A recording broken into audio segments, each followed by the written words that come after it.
কিভাবে লুচি তৈরি হয় সেটা আপনাদেরকে আজকে দেখাবো। আজকে আপনারা দেখতে পাচ্ছেন ওই জায়গাটায় কেমন ভাবে লুচি বেলা হচ্ছে। আমি একটু সামনের দিকে নিয়ে যাচ্ছি।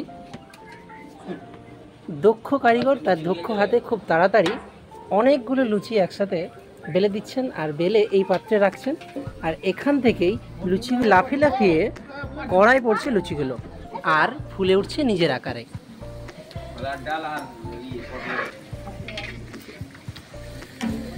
এইভাবেই কিন্তু খুব দ্রুততার সাথে দক্ষ হাতে সুস্বাদু ফুলকো ফুলকো লুচি তৈরি হচ্ছে। দেখুন প্রত্যেকটা লুচির সাইজ কিন্তু খুব বড় বড়।